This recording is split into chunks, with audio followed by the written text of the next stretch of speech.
Добро утро на сите. Прво би сакала да се заблагодарам на поканата за присуство на овој настан, кој што е посветен на една многу значајна тема, а тоа е секако статистиката. Подготвив кратка презентација во која што би се осврнала на неколку аспекти, односно на неколку прашања. Првото прашање не е лошо да се потсетиме зошто е важна статистиката, понатаму кои се промените во глобалните статистики во периодот по глобалната економска криза како голем шок, кој што промени многу парадигми, вклучително и во сферата на статистиката. Понатаму на прашањето дали нашиот статистички систем ги следи овие глобални промени во статистиката и кои се идните предизвици за натамошниот период. Во однос на прашањето зошто е важна статистиката, мислев дека е добро да посочам на некои цитати кои што во суштина ја доловуваат важност и значењето на статистиката. Например, се вели, statistics may be defined as a body of methods for making wise decisions in the face of uncertainty. Или data beats emotions. Statistics is the grammar of science. In God we trust. All others must bring data. Statistics are the heart of democracy. И така натаму. Во суштина, квалитетни, конзистентни и навремени статистички податоци се значаен предуслов за носење на квалитетни одлуки, како од страна на носителите на јавните политики, но така и од приватниот сектор, а во интерес на повисок и поинклузивен економски раст, заснован на демократски вредности. Гледано низ призмата на централните банки, статистиката е основа за остварување на нивните законски мандати, кои што се во основа на ценовната и финансиската стабилност. Односно, статистиката е основа за добро разбирање на економските појави и трендови, навремено идентификување на ризиците и преземање на мерки со цел нивна ублажување или спречување на нивна материализација до степен до кој што тоа е можно, но и оценка дали мерките кои што ги преземаат носителите на политиките даваат резултат или е потребна нивна соодветна рекалибрација. Ова е особено значајно во периоди на шокови од невидена природа и размери, со какви што впрочем и се соочивме во изминатите неколку години, кога централните банки, како и од останатите носители на економски политики, се очекуваше брза, силна соодветна реакција, а во услови на исклучителна и дотогаш невидена неизвестност, што самото по себе значи одреден степен на експериментирање од страна на носителите на политиките.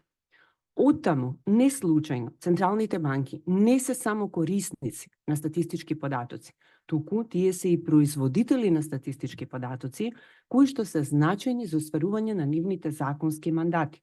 Односно, централните банки представуваат една од клучните алки во секој национален статистички систем, кој што по правило е координиран и главен носител е Националниот завод за статистика, како што е случајот и кај нас.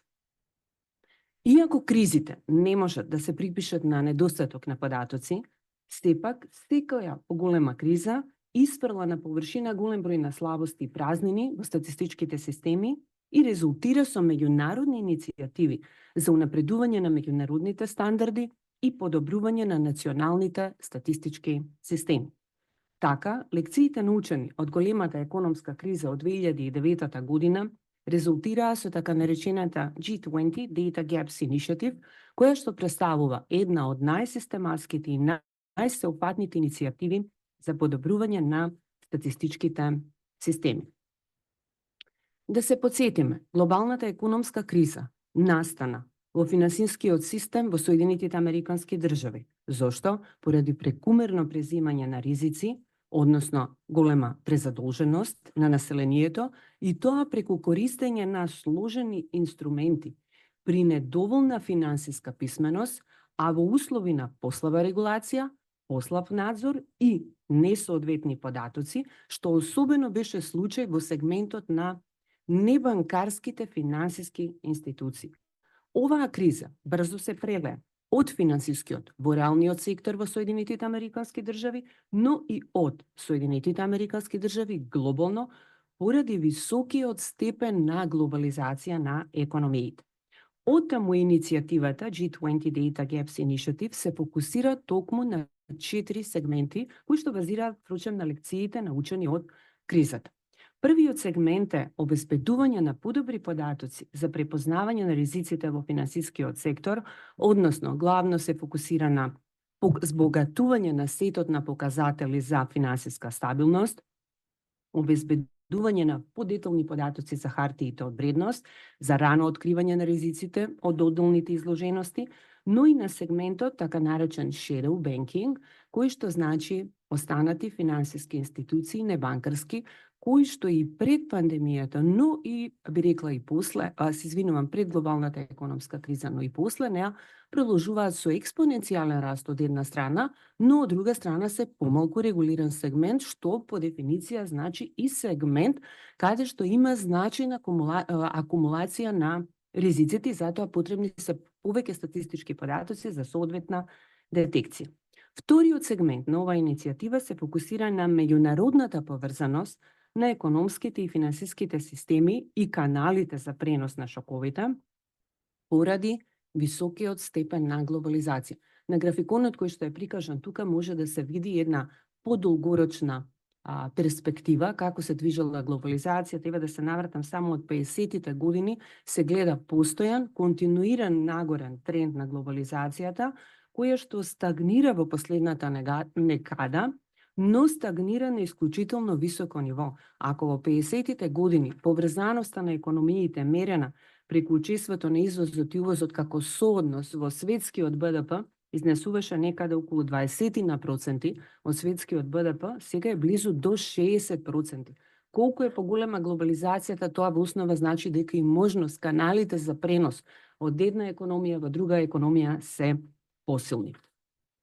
Третиот сегмент на кој што се фокусира оваа иницијатива обезбедување на податоци за подобро утврдување на врските помеѓу одделни сектори, значи внатре сега, прво беше меѓу економиите, сега внатре во рамки на економиите помеѓу одделни сектори.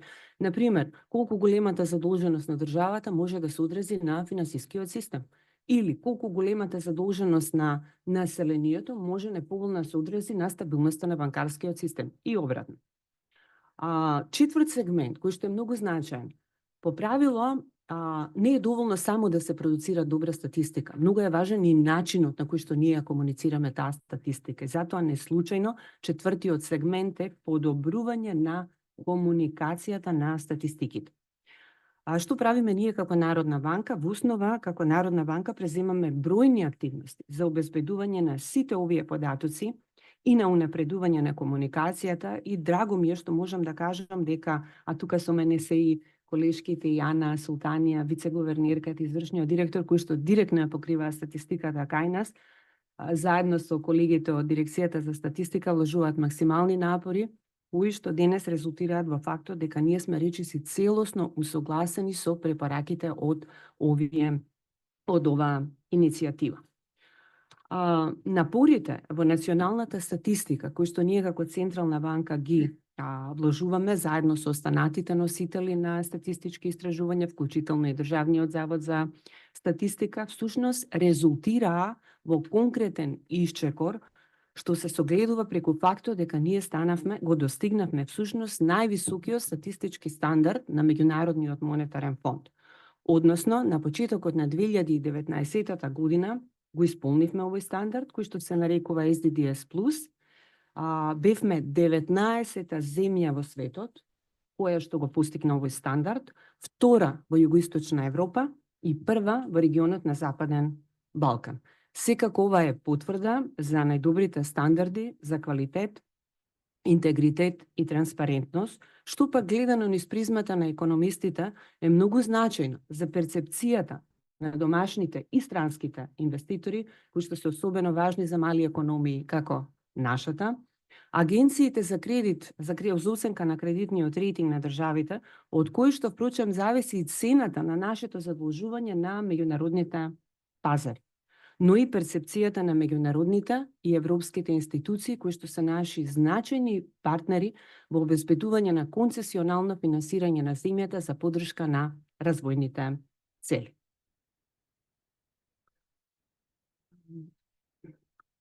Ковид кризата повторно донесе нови предизвици, но овој пат со оглед на збогатената статистичка база, која што резултираше како процес по глобалната економска криза, не представуваше толку предизвик непостоењето на податоците, туку предизвик беше како да се обезбеди континуитет на целиот статистички процес во услови на бројни ограничувања кои што постоја, што наметна проблем со отежното прибирање на податоци, односно потреба од апроксимации, импутации, потицирајќи го и ризикот за квалитетот на статистичките податоци и ризикот од натамошни ревизии.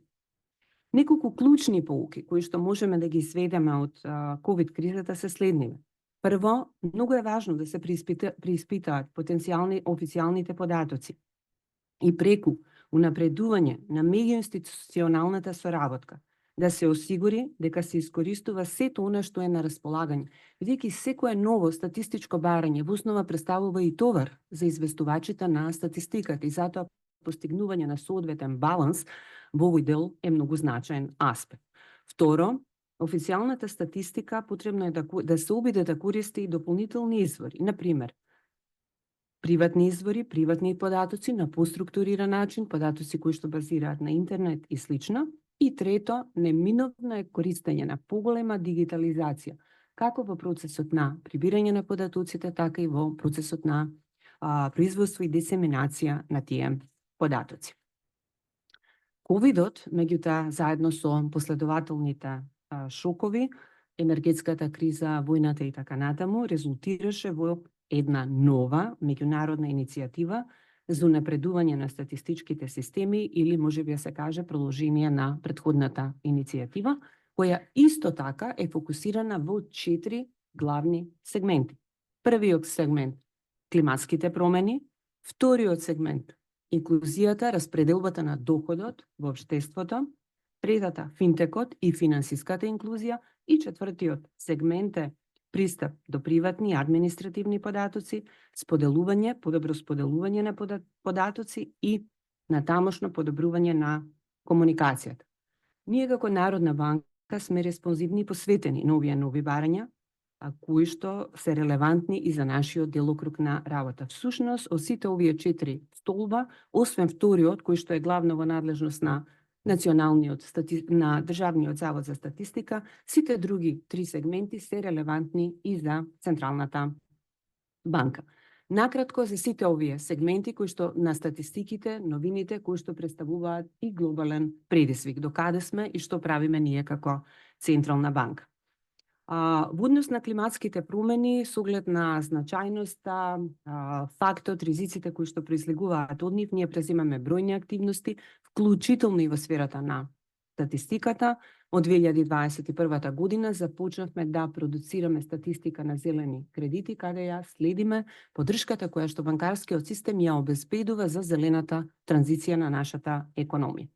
А од 2024 година, од април оваа година, започнавме да објавуваме и така наречен преглед со зелени показатели, кој што во суштина е многу сеопфатен и практично се фокусира на податоци во 3 блока, кои што може да се видат на презентацијата. Не би одела детално во интерес на времето, меѓутоа првиот блок податоци за животната средина и енергетиката, вториот блок климатските ризици, во главном колку банкарскиот систем и осигурителниот систем е изложен на климатските ризици, и третиот блок се финансиите, зелените финансии, каква е состојбата со зелените обврзници, но и зеленото кредитирање. Како пример, статистиката за зелени кредити, какви податоци ни обезбедува и колку е корисна за носење на соодветни одлуки, еве би посочила дека во изминатите 5 години износот на зелените кредити во банкарскиот систем е зголемен за речиси 3 пати. Се разбира, основицата е ниска, меѓутоа сепак трендовите се поволни. Оттаму и учеството на зелените кредити во вкупното портфолио на кредити на банкарскиот систем за изминативе 5 години е зголемено од 2,2% на околу 4,5% согласно со последно расположливите податоци. Во однос на третиот сегмент, а тоа е обезбедување на податоци за финансиска инклузија, би посочила дека од 2022 година Народната банка започна да објавува податоци според родова и возрастна структура на населението во сферата на платежната статистика. Пример што ни покажува оваа статистика, накратко, таа ни покажува родов јас од 0,6 метки повеќе во корист на мажите во однос на жените, односно мажите имаат 2,2 сметки по глава на жител, а жените 1,6. 57,4% од сметките им припаѓаат на мажите, а останатиот дел на жените, што значи сепак мажите имаат доминантна улога гледано низ призмата на сметките, но од друга страна пак податоците ни покажуваат дека жените се поактивни пристапувачи преку дигиталните канали до сметките во споредба со мажите и дека тие поактивно ги користат дигиталните канали за вршење на плаќање. 42% од сметките кај жените, а 39% кај мажите. Располагаме веќе подолго време и со податоци за пристапот до кредитирањето по родова димензија. Исто повторно доминантна е улогата на мажите кога ги гледаме кредитите на население, на кои што опфаќа 54,4% од вкупните кредити. Но трендот во секој случај е нагорен, што упатува на растечки пристап до финансиите и на жените, но се уште недоволно. Во однос на последниот блок на иницијативата, кој што понатаму повторно го става фокусот на транспарентноста, начинот на комуникацијата со статистиката, би кажала дека Народната банка е една всушност од првите централни банки во светот, кои што доброволно се приклучија на пилот проектот на Меѓународниот монетарен фонд за оценка на транспарентноста на централните банки, согласно со најновиот кодекс кој што тие го публикуваа во 2020 година, значи истата година кога е публикуван кодексот, ние бевме всушност втора земја во светот после Чиле, која што беше дел од овој меѓународен проект, се разбира со цел повторно унапредување на транспарентноста на статистиката и генерално транспарентноста на Централната банка. Генерален заклучок од оваа оценка: имплементирани се напредни практики за транспарентност, вклучително и во периодот на пандемијата, но секако постои простор за унапредување, имаме одреден број на препораки на кои што тековно работиме. Значењето на транспарентната комуникација на статистиката е уште поголемо во ера на растечки обем на информации. Имено, дигиталната средина, растечката улога на социјалните медиуми и отсуството на јасна регулаторна рамка во овој сегмент потикнуваат дезинформации, лажни вести, шпекулации, кое што може да резултира во кризи. Впрочем, во периодот на пандемијата, ние како Централна банка, но и генерално, економијата наша се соочи со повеќе шпекулации, дали во однос на банкарскиот систем, дали во однос на девизниот курс. Што значи дека не само бевме соочени со надворешни шокови, туку имавме и домашни шокови, кои што дополнително ги зголемуваа предизвиците за справување со тие надворешни шокови од невидени размери. Сега како да се справуваме со овие дезинформации? Во суштина би рекла дека битката со дезинформации мора да се води со информации и податоци. Како можеме ние, како производители на статистика, да придонесеме во оваа насока? Пофреквентно информирање, ставање на бројките во контекст, поедноставување на јазикот кој што го користиме за да може да е подобро пренесена пораката и разбрана состојбата, создавање релевантна содржина која зема предвид што е важно за јавноста, а истовремено е и едукативна. Како Народна банка континуирано работиме на подобрување на комуникацијата преку обезбедување збогатени и пофреквентни податоци и информации, користиме повеќе алатки за комуникација, вклучително и социјалните медиуми, организираме работилници за медиуми, кои што се пак клучна алатка за пренесување на пораките на Централната банка до јавност, до пошироката јавност. Го зголемивме бројот, ја менуваме и содржината на соопштенијата за јавност, големен е бројот и настапите на раководството на банката и слично. На следниот слайд всушност може да се види каков е трендот на раст на бројот на соопштенијата, например, во 2023 година вкупниот број на соопштенија кои што ги има издадено Централната банка достигна 240, што е 80% раст во споредба со последната декада. А исто така од графиконот може да се види и растечкиот интензитет на јавните настапи на раководството на банката, дали е тоа преку говори или преку интервјуа. Сепак, целта на статистиката е да стигне до корисниците и ние од време на време правиме и анкети со кои што сакаме да слушнеме какво е мислењето на корисниците на статистичките податоци. Последната анкета која што е направена покажува дека 86% од корисниците на статистички податоци покажуваат висок степен на задоволство од квалитетот на статистичките податоци. А 78% од испитаниците сметаат дека статистичките соопштенија им се секогаш или најчесто корисни. Континуираното подобрување на транспарентноста на Централната банка помогна за одржување и на довербата во неа, дури и во најтешките кризни моменти. Според анкетата која што е спроведена од страна на Светската банка, Централната банка навистина ужива висока доверба, една од институциите во државата со највисока доверба, и она што е особено значајно е порастот на довербата и покрај кризните епизоди со кои што се соочивме во изминатиот период. Секако одржувањето на довербата во централните банки е клучна за одржување стабилни инфлаторни очекувања и ефикасна монетарна политика, што се согледува и преку сведувањето на инфлацијата на нивоата кои што се блиски до историјата. На крајот, резимирано, би рекла, нема дилема дека добрата статистика е предуслов за добри одлуки и политики, вклучително и за централните банки. На централните банки таа им овозможува водење на ефективна и ефикасна монетарна и финансиска политика, зголемување на нивната транспарентност, а со тоа и отчетноста. Тоа се институции кои што уживаат и независност, но од друга страна, колку независноста е поголема, толку и одговорноста и отчетноста на институциите треба да е поголема, а сето тоа на крајот влијае во довербата во нив. Како што еволуираат економиите, мора да еволуираат и статистиките, за да може всушност ние да ги разбереме тие промени во економијата кои што се случуваат и да водиме соодветни политики. Оттаму, унапредувањето на статистиката е и ќе продолжи да биде континуиран процес. Ви благодарам.